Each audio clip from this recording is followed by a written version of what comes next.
अंत्योदय, अंत्योदय का शाब्दिक अर्थ है अंत का उदय, अंत्य का उदय, अंत का सांगोपांग उदय। मोनो पॉइंट या मोनोलेटरल एलिवेशन नहीं, एलिवेशन इन टोटो, सांगोपांग अंत का उदय ही अंत्योदय कहलाता है। अब यहाँ पर भारतीय जनता पार्टी ने इस सूत्र को, इस मंत्र को, सिद्धांत को विकास के लिए स्वीकार किया कि भारतीय जनता पार्टी सैद्धांतिक रूप से और अंत्योदय के पक्ष में है। महात्मा गांधी भी कहते थे राजनीति के क्षेत्र में काम करने वाले कार्यकर्ताओं को नीति बनाते समय ऐसी नीति का निर्धारण करना चाहिए जो अंतिम पंक्ति के अंतिम व्यक्ति को लाभ पहुंचाता हो। सर्वाधिक कमजोर, दीन दुखी, अत्यधिक गरीब, भूखा, उसको हमारी योजना का पहले लाभ कैसे पहुंचे और वहां से लाभ मिलते मिलते मिलते मिलते फिर ऊपर बढ़ना चाहिए, लाभ देते देते। यही अंत्योदय का सिद्धांत है। मैं अंत्योदय तो एक फिलॉसफी है, एक दर्शन है, विकास का मूल मंत्र है। और मैं ऐसा कहूँ कि आध्यात्म में अगर हम ये कहें असतो माँ सदगमय, तमसो माँ ज्योतिर्गमय, मृत्युर्माँ अमृतम गमय, तो ये आध्यात्मिक दर्शन के संदर्भ में अंत्योदय का मूल मंत्र है। इस चिंतन से अंत्योदय किया जा सकता है और धीरे धीरे शनय शनय शनय शनय असत्य से सत्य की ओर, असतो माँ सत्यमय, मृत्यु से अमरत्व की ओर, मृत्युर माँ अमृतम गमय, तमसो माँ ज्योतिर्गमय, अंधकार से प्रकाश की ओर। ये सभी संदर्भों में उपयोगी है। अंधकार से प्रकाश का अर्थ केवल अंधेरे से उजाला का अर्थ नहीं है। अंधकार माने गरीबी का अंधकार भी होता है, स्वास्थ्य की दृष्टि से कमजोरी का अंधकार, उससे प्रकाश की ओर मतलब स्वस्थ जीवन की ओर, समृद्धि की ओर, इसका ही अर्थ होता है। तो ये सटीक एक वेद मंत्र हैं जो अंत्योदय को परिभाषित करते हैं। राजनीति के क्षेत्र में पंडित दीनदयाल उपाध्याय जी ने और जो विचार दुनिया के सामने रखा, एकात्म मानववाद, मनुष्य को पूर्णता में सोचो, मनुष्य के विकास को यूनिफाइड एकात्मता में चिंतन करो, यूनिलेटरल एवोल्यूशन या डेवलपमेंट नहीं, एकांगी विचार, एकांगी विकास नहीं, एकात्म मानववाद। मनुष्य को एकात्मता में सोचो, मनुष्य को टुकड़ों में नहीं सोचा जा सकता कि मनुष्य का हम केवल शरीर का विकास करें तो भी नहीं चलेगा, बुद्धि का विकास करें केवल तो भी नहीं चलेगा, मन का ही विकास करें तो भी नहीं चलेगा। शरीर, मन, बुद्धि और आत्मा, इन चारों के विकास को ध्यान में रखना पड़ेगा अगर मनुष्य का विकास करना है। शरीर, मन, बुद्धि और आत्मा। अब अगर हम मनुष्य के शरीर, मन, बुद्धि, आत्मा का विकास कर लें तो मनुष्य सुखी हो जाएगा, माने सुख के परम बिंदु को प्राप्त कर लेगा, अर्थात मोक्ष को प्राप्त कर लेगा। ऐसा भी आवश्यक नहीं है। इसको प्राप्त करने के लिए हमको उसके परिवार को भी सुखी बनाना पड़ेगा। मैं समृद्ध हो, दोनों जून का भोजन मिल रहा है, बहुत अच्छे मकान में रहता हूँ, बहुत गाड़ी घोड़ा सब कुछ है, लेकिन पड़ोसी दुखी है, रो रहा है, रुग्ण है, तो मैं सुखी नहीं रह सकता। पड़ोसी के अलावा मेरा समाज दुखी है चारों तरफ, और कलह है, दुर्भिक्ष है, लोगों के पेट में अनाज नहीं है, तो मैं सुखी नहीं रह सकता। मेरा देश दुखी है, आक्रमण से जूझ रहा है, दुर्भिक्ष है, कलह है पूरे देश में, गरीबी है, स्वास्थ्य के लिए बीमार इतने हैं लोग, इलाज के लिए पैसे नहीं, तो मैं सुखी नहीं रह सकता। कहने का तात्पर्य यह है कि मनुष्य के सर्वांगीण विकास की कल्पना करनी हो तो शरीर, मन, बुद्धि और आत्मा, इसका विचार करना पड़ेगा। और इन चारों बातों के विकास के लिए चतुर्दिक पुरुषार्थ करना पड़ेगा, मतलब धर्म, अर्थ, काम, मोक्ष। ये मनुष्य के संदर्भ में। अब मनुष्य को सुखी बनाना है तो उसके परिवार का भी चिंतन करना पड़ेगा। जब तक उसका परिवार सुखी नहीं होगा, मनुष्य सुखी नहीं होगा। परिवार का भी शरीर होता है, जितने सदस्य हैं, जो घर है जहाँ रहते हैं, वो वायुमंडल, वो परिवार का शरीर है। परिवार का भी मन होता है, परिवार की भी बुद्धि होती है, परिवार की भी एक आत्मा होती है। अब इसकी व्याख्या मैं बहुत विस्तार से नहीं करना चाहता, समझने की बात है। परिवार का शरीर, परिवार का मन, परिवार की बुद्धि, परिवार की आत्मा क्या। फिर परिवार से बाहर समाज, जिस समाज में वो रहता है, जिस नगर में वो रहता है, जिस प्रदेश और शहर में, तो वहाँ भी सुखी चाहिए। उसका भी शरीर होता है, उसका भी मन होता है, उसकी भी बुद्धि होती है, उसकी भी आत्मा होती है। इसके लिए भी चतुर्दिक पुरुषार्थ, धर्म, अर्थ, काम और मोक्ष। परिवार के लिए भी धर्म, अर्थ, काम, मोक्ष। फिर राष्ट्र, इसका भी एक शरीर होता है, इसका भी मन होता है, इसकी भी बुद्धि होती है, इसकी भी आत्मा होती है। इसके लिए भी राष्ट्र को चतुर्दिक पुरुषार्थ करना पड़ेगा, धर्म, अर्थ, काम, मोक्ष।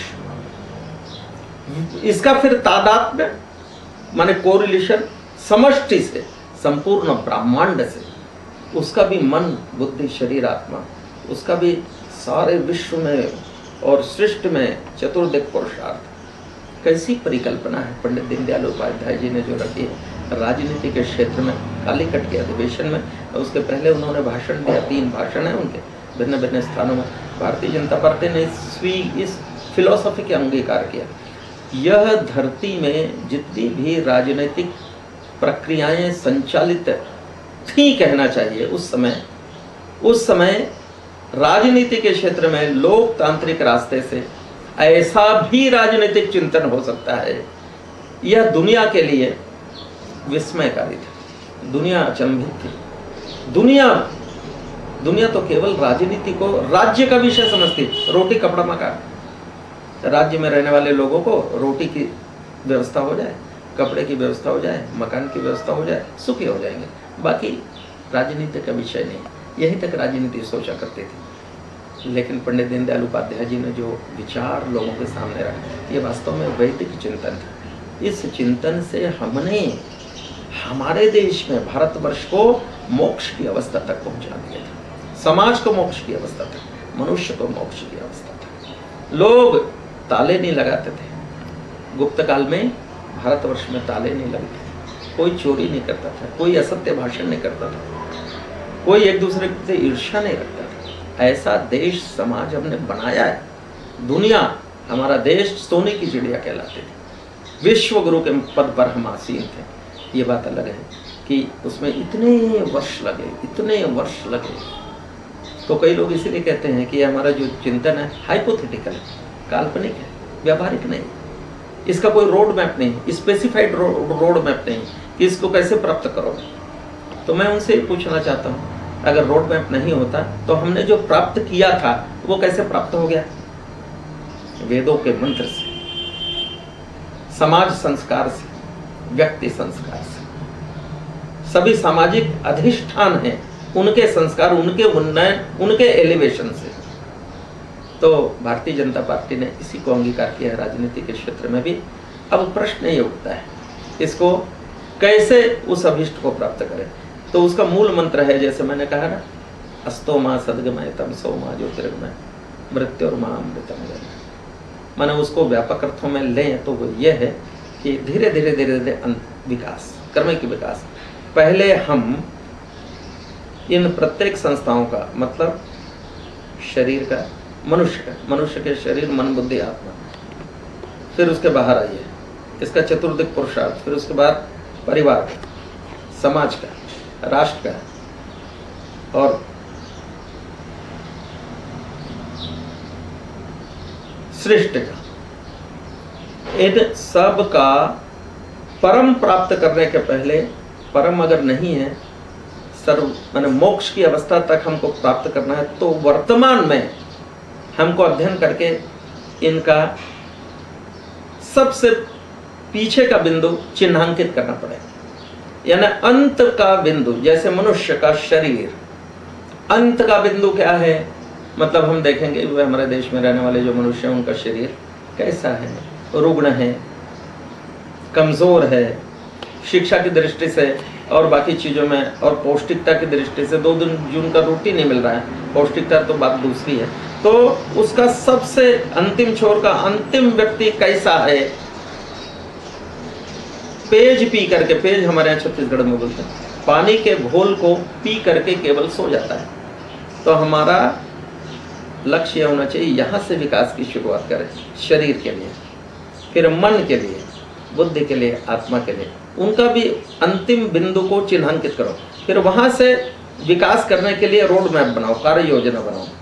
मनुष्य को उस बिंदु से उठाओ जो अंत में है, और वह बिंदु भी मोनोलेटरल नहीं। मोनोलेटरल का मतलब है एक बिंदु को नहीं, जैसे कोई सरफेस सतह है उसके 1000 बिंदु है, तो 1000 बिंदु को एक साथ, इसीलिए मैंने कहा सांगोपांग उदय, अंत का सांगोपांग उदय, अंत्योदय, और वहां से उसके शरीर के स्वस्थता को उठाओ। शरीर, फिर मन, मन जैसा है वहां उसका भी अंतिम बिंदु को चिन्हांकित करके उठाओ। उसके लिए एक्शन प्लान, कार्य योजना, पॉलिटिकल सिस्टम, राजनीतिक तंत्र बनाना पड़ेगा, क्योंकि राजनीतिक मैदान में हमको काम करना है। तो मनुष्य का शरीर, मन, बुद्धि और आत्मा, अब इसका भी विश्लेषण बड़ा व्यापक है। जानते हैं आत्मा क्या है, बुद्धि क्या है, मनुष्य की बुद्धि, ये तो समझ में आ जाती है। समाज का शरीर, मन, बुद्धि, आत्मा कई लोगों को समझ में नहीं आता। राष्ट्र का शरीर, मन, बुद्धि, आत्मा समझ में नहीं आता लोगों को। राष्ट्र का कैसा मन? तो राष्ट्र का मन यह होता है जैसे क्रिकेट में इंडिया जीतना चाहिए, पाकिस्तान के विरुद्ध आक्रमण है, पूरा देश का मन ऐसा कि बिल्कुल हिंदुस्तान की टीम जीते, टीवी पर नजर, सबकी नजर खो गए हैं। इंडिया जीतती है तो क्या झूम के पागलपन का सवार हो जाए, है ना, हिंदुस्तान की जनता झूम जाती है और क्या आह्लादित होता है। ये मन, चीन को परास्त करो, पाकिस्तान की लड़ाई में पाकिस्तान हारना चाहिए, ये होता है हिंदुस्तान का मन। ये है मन। शरीर, 1.25 अरब लोग, ये धरती, उसमें रहने वाले लोग, दोनों का नाता रिश्ता, ये शरीर, मन, बुद्धि, यानी इंटेलेक्चुअल्स, हमारे का सुप्रीम कोर्ट, हमारे साहित्य, ये सारी बुद्धि है हमारे शरीर का। और आत्मा, तो यहाँ की आत्मा जो है, देश की आत्मा क्या है? हमारी संस्कृति, हमारे संस्कार, हमारे चिंतन। शिकागो में स्वामी विवेकानंद ने जो कहा, बहुत साधारण बात कही, सिस्टर एंड ब्रदर्स ना कह के सिस्टर्स एंड ब्रदर्स का, माने लेडीज एंड जेंटलमैन का। ये हमारे देश की आत्मा है। हम सहज में ये बोलते हैं, लेकिन लोग अचंभित, उनको लगा रे बाप रे, इतनी दूर से आया हुआ संत और हमको भाई और बहनों कहता है।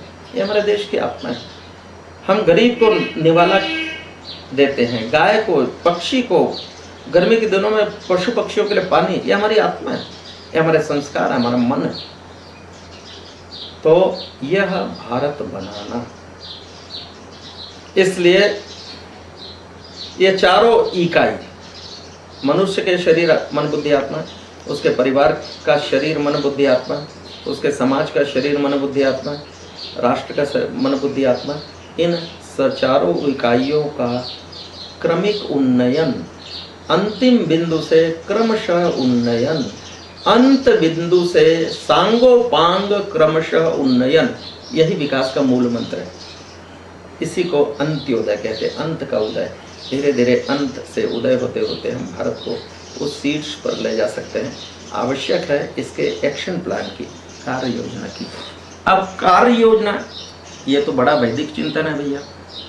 हम तो राजनीति के क्षेत्र में काम कर रहे हैं, भाजपा के प्लेटफॉर्म से काम कर रहे हैं, तो हमको राजनीति के मैदान में, क्योंकि राजनीति ही समाज का सब कुछ नहीं है, समाज के विकास के लिए राजनीति भी आवश्यक है, लेकिन केवल राजनीति से समाज का सांगोपांग उदय या विकास नहीं हो सकता, क्योंकि इसमें तो धर्म भी चाहिए, आध्यात्म भी चाहिए, और भी दूसरे कंपोनेंट्स चाहिए जो सर्वांगीण विकास मनुष्य का और संपूर्ण विकास होगा। बहुत बड़ी चीज़ है ब्रह्मांड। लेकिन इसमें समाज निर्माण में एक सिस्टम है, पॉलिटिकल सिस्टम। तो पॉलिटिकल सिस्टम के संदर्भ में मैं कहना चाहता हूँ कि अभी मैंने जो बातें कही हैं, मनुष्य, परिवार, समाज, राष्ट्र के सांगोपांग उदय विकास के लिए, उनके शरीर, मन, बुद्धि, आत्मा के लिए चतुर्दिक पुरुषार्थ, धर्म, अर्थ, काम, मोक्ष, इस पूरी प्रक्रिया में राजनीति के माध्यम से हम ऐसा कौन सा पॉलिटिकल सिस्टम क्रिएट करें, इनकलकेट करें, जो इस प्रकार के विकास में अपना योगदान दे, अपना कंट्रीब्यूशन दे, पॉलिटिकल कंट्रीब्यूशन। इसलिए हमारे लोग जब पॉलिटिकल फील्ड में रहें, राजनीति में काम करें, भारतीय जनता पार्टी के मंच में काम करें, कभी सत्ता में आएंगे, कभी बाहर आएंगे, सत्ता बाहर कोई फर्क नहीं पड़ता, लेकिन हम ऐसा काम करें जो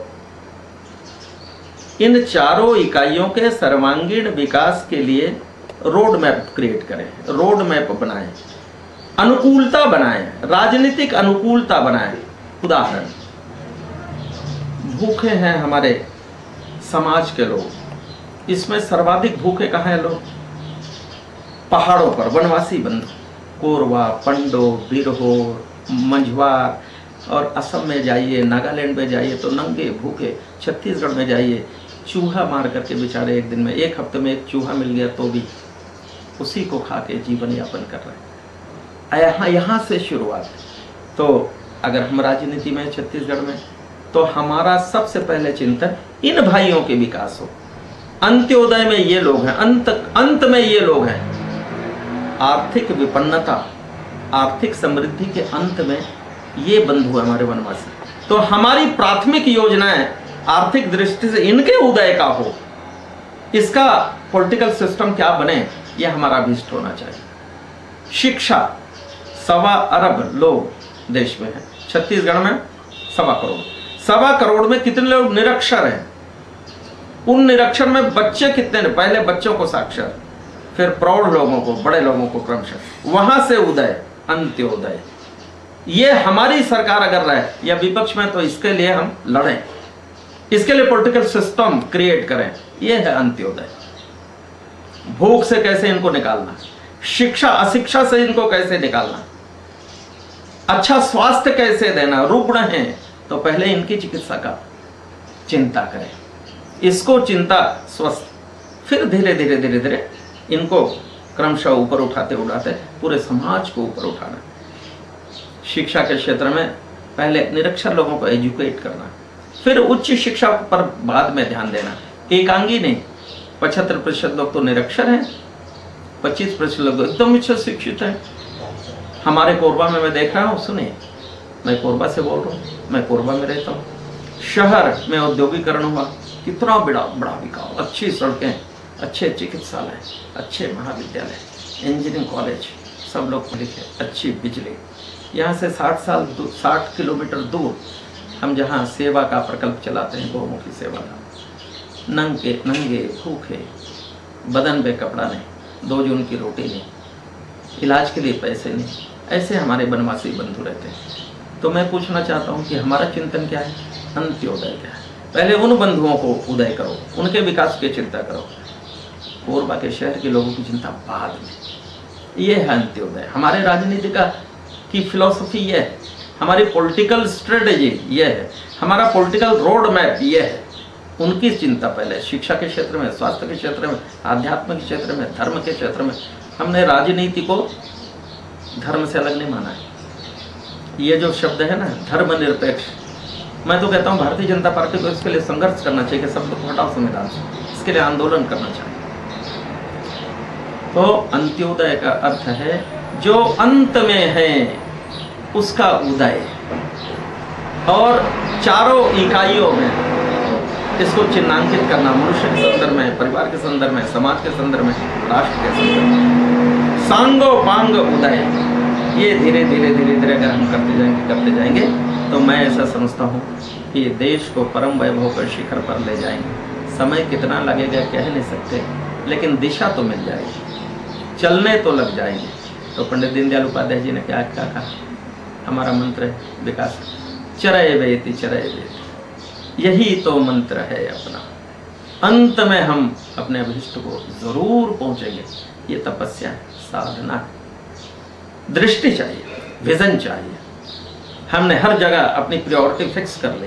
अंत में कौन है, वहां से उनको और खींचना शुरू करेंगे।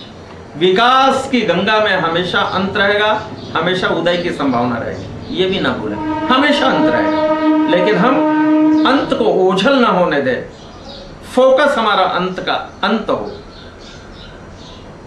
उस अंत का आद्योपांत उदय, आदि से अंत तक उदय, क्रमशः उदय, सतत उदय हमको निश्चित रूप से उदय की पराकाष्ठा पर पहुंचाएगा। अंत्योदय का यही अर्थ है, यही परिभाषा है। हम उस इन अंत के बिंदुओं को विकास के सोपान में ओझल ना होने दें, हम भूलने ना पाए, हमारी तपस्या भटकने ना पाए, हम लक्ष्य से लक्ष्य ना ओझल, हम गीत गाते हैं ना, लक्ष्य ना हो ओझल होने पाए, कदम मिलाकर चलो जलाएं दीप वहां जहां भी अंधेरा है। हम लोग नित्य गाते हैं संघ की शाखाओं में। मैं तो कहता हूं संघ की शाखा अंत्योदय का सबसे बड़ा उदाहरण है। सांस्कृतिक राष्ट्रवाद का इस विश्व मंच पर अभ्युदय, इसके लिए लोगों को वैचारिक दृष्टि से कैसे ऊपर उठाना, विचार कैसे देना, संस्कार कैसे देना, संघ की शाखा में रोज वही काम करते हैं। यही तो अंत्योदय का काम कर रहे हैं। रॉ कच्चा माल हमारी शाखा में लोग आते हैं स्वयंसेवक के रूप में। धीरे धीरे बनते बनते प्रशिक्षण लिखते हैं, संघ शिक्षा वर्ग प्रथम वर्ष, द्वितीय वर्ष, तृतीय वर्ष, धीरे धीरे प्रशिक्षण होता है, उनका वैचारिक एलिवेशन होने लग जाता है। अंत का उदय, संघ की शाखा, संघ के कार्य सारे के सारे अंत्योदय के दृष्टांत है। भाजपा के क्षेत्र में हमारा एकात्म मानववाद का चिंतन, लोकतंत्र में शून्य से नई परिभाषा गढ़ दी, दुनिया को नया विचार दिया। राजनीति में भी ऐसा होता है, ऐसे चिंतन, ऐसी चिंता से राजनीति केवल कपड़ा रोटी कपड़ा मकान की व्यवस्था करना नहीं है प्रजा के लिए, बल्कि प्रजा को मोक्ष के मुकाम तक पहुंचाने की तपस्या है राजनीति। इस मार्ग पर हम लोग चल रहे हैं। भारतीय जनता पार्टी इस पर भरोसा करती है। इसके लिए अंत्योदय, अंत में जो है उसका उदय करेंगे और यहां तक पहुंचाएंगे। तो अंत्योदय यह है। मैं एक बात और इसी श्रृंखला में कहना चाहता हूं, हमारा भारतीय जनता पार्टी का प्रशिक्षण वर्ग 3 सोपान में होना है। 3 वर्षों का कोर्स है, प्रवेश, प्रगत, प्रवीण। प्रवेश में तो हमने पाठ्यक्रम में निर्धारित कर लिए। प्रवीण और प्रगत में मैं ऐसा समझता हूं, प्रवीण में या प्रगत में संघ कार्य को पूरा पढ़ाना चाहिए। संघ कार्य अंत्योदय का अनूठा उदाहरण है। मैंने कहा ना, विश्व मंच पर सांस्कृतिक राष्ट्रवाद का उदय, सबके मोक्ष की कामना, विश्व मंच पर शांति की स्थापना, मानव के कल्याण की कामना, राजनीति के माध्यम से। संपूर्ण तो नहीं होगा, राजनीति का योगदान जितना अधिकतम होगा, तो मैं ऐसा समझता हूं इस चिंतन को भी प्राप्त करने के लिए अंत्योदय, इसी में हम लगे हैं। इसको प्रगति या प्रवीण में रखना चाहिए। और जितने सेवा कार्य हैं संघ, ये सारे के सारे अंत्योदय के और कार्यक्रम हैं। चाहे वनवासी विकास, वनवासी कल्याणाश्रम का काम हो, कुष्ठाश्रम का, चाहे एकल विद्यालयों के काम हो, एकल विद्यालय विश्व हिंदू परिषद, वन बंधु परिषद, बहुत इसी संस्थाओं के द्वारा और संचालित होता है। एकल विद्यालय, एक शिक्षक से लोगों का उन्नयन, कुष्ठाश्रम का काम, भारतीय कुष्ठाश्रम का काम, झुग्गी बस्तियों में, झुग्गी झोपड़ी में सेवा करने का काम, औरंगाबाद में जो हॉस्पिटल चलता है डॉक्टर हेडगेवार रुग्णालय का काम, ये सारे के सारे अंत्योदय के ही काम है। शिक्षा के क्षेत्र में विद्या भारती का काम, सेवा भारती का काम, कितने काम गिनाए, दीनदयाल शोध संस्थान का काम, ये सारे के सारे अंत्योदय के काम है। वनवासी बंधुओं के उन्नयन के लिए छात्रावास हॉस्पिटल चलाना सुदूर वनवासी अंचलों में, ये और अंत्योदय के काम के उदाहरण है, दृष्टांत है। तो ऐसे बहुत से काम हैं, जितने सेवा प्रकल्प हैं संघ के स्वयंसेवकों के स्वयं की प्रेरणा से या संघ की योजना से चलाया जाने वाला प्रयोग, सब अंत्योदय। राजनीति के क्षेत्र में भाजपा अंत्योदय है। राजनीति के अंत में जो लोग हैं जो इस मार्ग से सेवा नहीं जानते, जैसे कम्युनिस्ट को हमको एकात्म मानववाद पढ़ाना है, तो कम्युनिस्ट हमारे लिए अंत का विद्यार्थी है। उसका उदय करके हम इस प्लेटफॉर्म तक लाना, जो राजनीति में है ही नहीं, वो हमारे यहाँ अंत तक है, अंत के लिए। कांग्रेस के बंधु अंत में हैं, हमको क्रिटिसाइज करते हैं, लेकिन हमारे भाई तो हैं, उनको भी हमको एक आत्मानुवाद सिखाना, हमको किसी से परहेज नहीं रखना, सबको इस मुख्य धारा में लाना। तो ये सब अंत के हमारे बिंदु है, उनको प्रेरित करके, एजुकेट करके और एलिवेट करके एकात्म मानववाद का पाठ पढ़ाना, उनके माध्यम से उनको मोक्ष तक पहुंचाना, समाज को मोक्ष तक पहुंचाने के लिए वो भी अपना योगदान करें। ये सब अंत्योदय, अंत्योदय का अर्थ बड़ा व्यापक है। मैंने थोड़े दृष्टांत से, थोड़ी बातों से और विषय को रखने की कोशिश की है, कुछ लिख करके भी भेज रहा हूँ। मुझे ऐसा लगता है कि मेरी इतनी बातें ही आज के समय में पर्याप्त होगी, और जब अवसर आएगा तो उसका विस्तृत और उल्लेख और प्रतिपादन और किया जा सकेगा, इस विश्वास के साथ मैं अपनी बात को यहीं विराम देता हूँ। नमस्कार।